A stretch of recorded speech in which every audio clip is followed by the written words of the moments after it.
welcome back to my YouTube channel. My name is Prerna and I'm a first year MBBS student at Atal Bihari Vajpayee Institute of Medical Sciences, New Delhi. So this is gonna be a biology strategy video because जैसे से NEET pass आता जा रहा है बच्चों को और ज़्यादा डर लग रहा है कि भाई बायोलॉजी को कैसे करना है because that is your main 50% of the paper. जो बच्चा बायोलॉजी में स्कोर नहीं कर पाएगा तुम नहीं कर पाओगे एमबीबीएस, क्योंकि 50% स्कोर नीट का तुम्हारा वहीं से आने वाला है. तो बायोलॉजी को बिल्कुल अच्छे से कितना टाइम देते हुए और कहाँ से पढ़ना है, एक्स्ट्रा चीज़ें कितनी करनी है, कितने मॉक टेस्ट लगाने हैं, बायोलॉजी के लिए स्पेशली क्या क्या करना है. So for all of this do watch the video till end, and if you haven't subscribed my channel, do subscribe it. So let's start the video. So firstly I would like to recommend कि one shot series होती है ना, जो NCERT highlight series होती है वो देखना start करो. NCERT हाईलाइट सीरीज से क्या होगा ना, तुम्हें NCERT की हर एक लाइन के मतलब पता लगेंगे, क्योंकि मेन पेपर वहीं से आएगा. हर एक NCERT की लाइन से क्वेश्चंस आते हैं नीट के अंदर. कुछ भी एक्स्ट्रा पढ़ोगे तो तुम्हारा वो टाइम वेस्ट करेगा, क्योंकि लास्ट के 3 मंथ्स अगर किसी ने एक्स्ट्रा अभी तक भी पढ़ा है ना, तो वो उसे भी अभी लास्ट के टाइम पे सब कुछ छोड़ देना चाहिए और सिर्फ NCERT पे फोकस करना चाहिए, बिकॉज सिर्फ NCERT की लाइन से क्वेश्चन आएंगे. तो बिल्कुल एक एक लाइन मतलब ऐसे तुम्हें लेनी है कि वो ही क्वेश्चन है. तो इस हिसाब से पूरी NCERT को पढ़ना है. तो डायरेक्ट खुद पढ़ोगे ना तो इतना अच्छे से पढ़ नहीं पाओगे. तो पहले किसी भी यूट्यूब से या कहीं से भी बिल्कुल एक अपना फेवरेट टीचर पकड़ के बिल्कुल प्रॉपर NCERT हाईलाइट सीरीज लिखो और फिर वो सर्च करो, और एक एक लाइन का मतलब तुम्हें याद होना चाहिए और एक एक लाइन याद होनी चाहिए. जो थोड़ी मिस्टीरियस सी लाइन लगे ना उसको एज इट इज रट लो, बिकॉज हर एक लाइन तुम्हें पता होनी चाहिए NCERT की. ठीक है, तो सबसे पहले तुम्हें ये करना है कि 1 शॉट लेक्चर्स लगाओ. हर एक चैप्टर के जितने चैप्टर्स में मुश्किल लगता है वो सब कुछ कंप्लीट करो. सेकेंडली कुछ चैप्टर्स ऐसे होते हैं जो मतलब बिल्कुल ही बच्चों को याद नहीं होते, like the animal kingdom, plant kingdom. इसके अंदर इतने एग्जाम्पल्स होते हैं, मॉर्फोलॉजी, एंड इतना ज़्यादा एग्जाम्पल्स दिमाग खराब करता है ना कि भाई नहीं हो रहा. तो ऐसे चैप्टर्स के लिए क्या करा कि ऐसे चैप्टर्स के लिए एग्जाम्पल्स को बिल्कुल एक शीट पे लिख कर उन्हें बार बार याद किया. ऐसा नहीं है कि तुम्हें याद ही हो जाएगा, वो नहीं होता, बार बार तुम्हें रिवाइज करना ही पड़ता है उन्हें.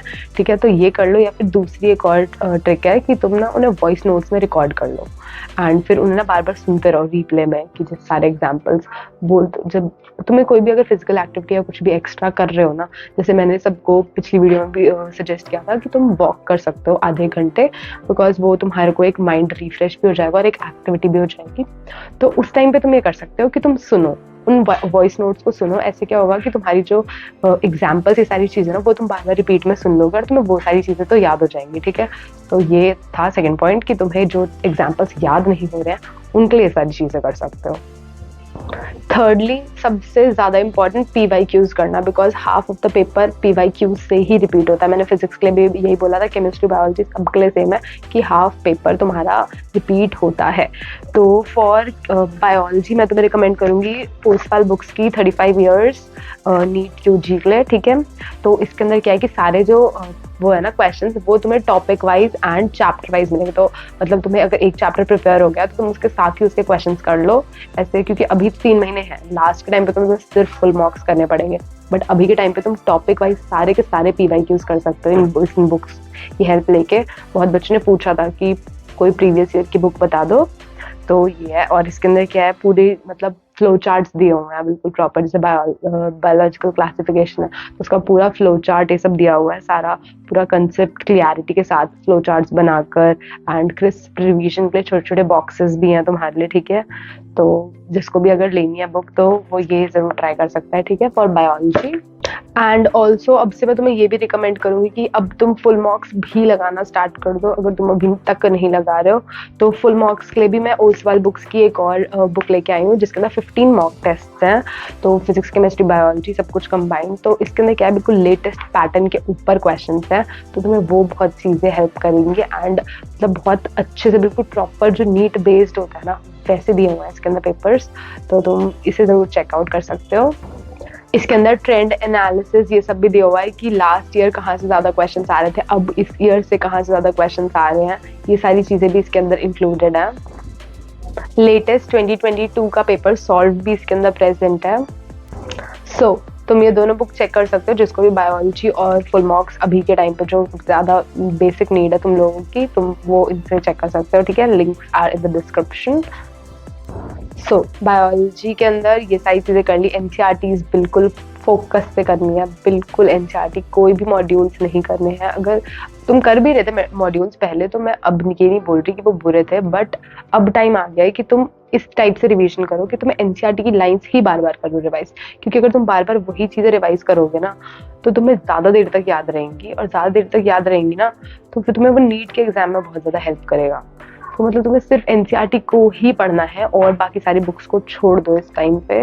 ये बिल्कुल एक हाई रिकमेंडेशन है कि अब के टाइम पे तुम्हें मॉड्यूल्स नहीं पढ़ने, ठीक है। एनसीईआरटीज पे फोकस करो सिर्फ, और सारी की सारी लाइन्स को बिल्कुल अच्छे से, बिल्कुल एक एक लाइन तुम्हें पता होनी चाहिए, बिल्कुल जैसे कि तुम्हारी बाइबल है, बिल्कुल वैसे सब कुछ पता होना चाहिए एनसीईआरटी के अंदर। क्योंकि एनसीईआरटी को भी पढ़ के स्कोर आता है। मैंने कोई मॉड्यूल्स नहीं पढ़े, लिटरली मैं खुद आकाश में थी, बट मैंने कोई भी उसकी एक भी बुक नहीं पढ़ी है। मैंने सिर्फ क्वेश्चन प्रैक्टिस करे हैं, एनसीईआरटी को पढ़ा है।